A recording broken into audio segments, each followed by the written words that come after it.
This channel is supported by TrueFire. TrueFire is an online library of lessons from some of my favourite players. There's thousands of lessons on there. You can use the promo code JNC40 to get 40% off of any of their courses.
So, regular viewers of the channel will know that over the last sort of year and a bit, maybe nearly 2 years now, I actually engaged in selling quite a bit of gear. There were a few reasons. So part of what it was that I had accumulated a bunch of gear over the years. A lot of this kind of was focused around sort of pedals or amps, and I'd accumulated a lot that I wasn't really using. Especially if you know the channel, you know that oftentimes I'm using a modeler more often than not. And so I decided that it was prudent to kind of sell off some of that stuff, particularly because at the time, my wife had just started a business and we both had stuff all over the house, and it was just feeling a little bit, like this isn't a house, it's kind of a storage area. At the moment, I've got some pieces of gear in this room that do not really belong to me, that I've got a demo for various things, and it kind of is reminding me a little bit of that feeling of and this is actually a thing that I've experienced when, for instance, I've had to demo a couple of guitars for other people, and you have to find somewhere to store them, and you think, well, now I haven't got space for my own stuff, and it gets a little bit, I don't know quite what the word for it is, but like headspace wise, it's not necessarily great. I remember seeing a blog from Ola England, vlog, whatever it was, and in the background there was like a pile of kind of guitar boxes kind of stacked up in the middle of a room somewhere. And yeah, it's kind of not necessarily the coolest place to live. It's the one negative, I guess, to getting sent gear. Now, I also have been buying a few bits and pieces. I did go for a while in January where I didn't buy really any gear. But I bought, for instance, that Squire and that FGN guitar, and because I wanted to just get some demos done before the arrival of the kid. Not here yet, but any day now, I suppose. But I've put the Strats away in the cupboard for a while because I said, I'm not going to play any Strats until the kid is here. But it's kind of got me thinking again, you know, how many guitars is too many? So I have like a stand here where I try to keep 3 guitars that I'm playing at the moment up. But this is sort of my one room where I can put gear. And yeah, I don't know, it's not a great feeling when you find that you haven't got places to put stuff. And at the same time, they're not necessarily guitars you play all the time. So I have, you know, maybe a handful of guitars that I play very regularly. You've got the blue K-line, um, and I don't know, what else do I play regularly? Some of the other K-lines. I don't really play any of the Telecasters particularly regularly. I don't, before this kind of period of time, play the Les Pauls that regularly.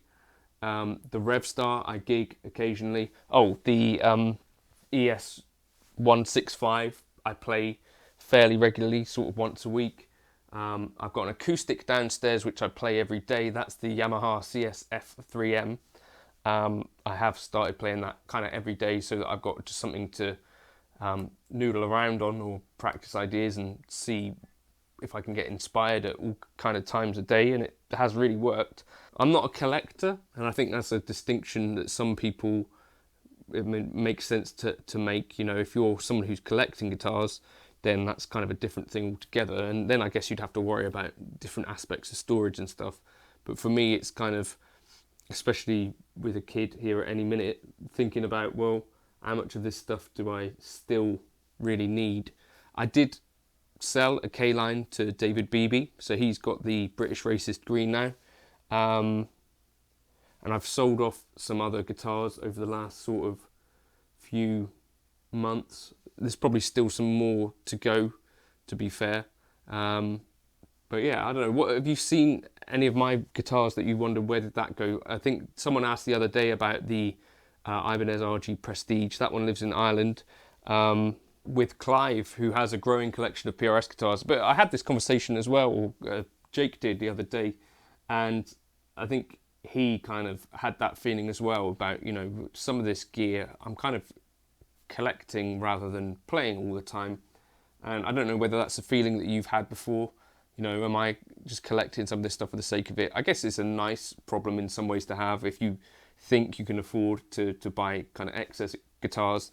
I have to say, none of my stuff is like the super expensive kind of top-end Gibson-y stuff, but I've got enough sort of mid-range price guitars that there's quite a lot of money tied up in the stuff. And luckily, I don't have any other expensive habits, like, you know, driving a nice car or anything, or drinking. So it's kind of the only vice that I have still.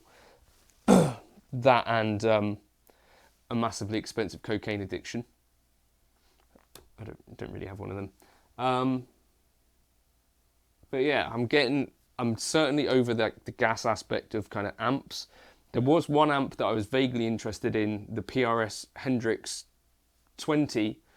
Let me know in the comments if you want me to try and demo one of them. I think maybe it might be too late at this point, because probably my life with amps is more or less over in a couple of days, certainly for a while anyway. Let me know your thoughts as well. Have you got any advice on coping with that sort of stuff, you know, having a baby and playing guitar and maybe life in general, if you've got any of those tips. I was having a lot of fun with this actually in the intro there, just sort of playing a style of music that I don't necessarily always think of when it comes to Les Pauls. I don't know what style that would be, kind of sleaze, scumbag, funk. But yeah, I don't know. The thing for me, I sound pretty much exactly the same whatever guitar I play, except for the ES 165. I think you probably agree with that.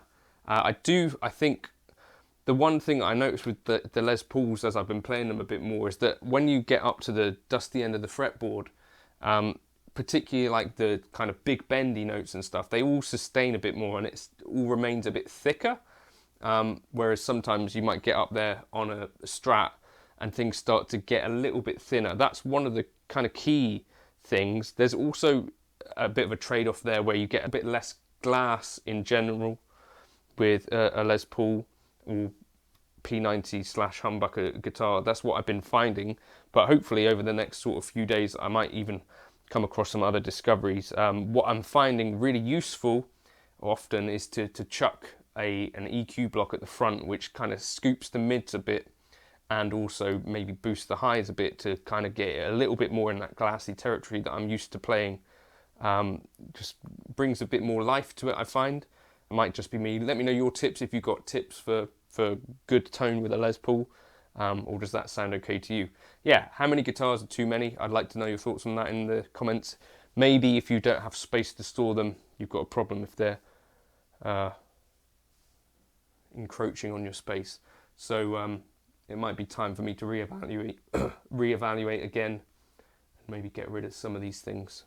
But the Les Pauls, I think I've got to stay to try and remain manly for a bit longer. Thanks for stopping by. If you want that backing track as well, leave a comment and I'll put that up on Patreon if you want to try that. It's just a little jam in D minor, isn't it? Kind of cool. Cheers.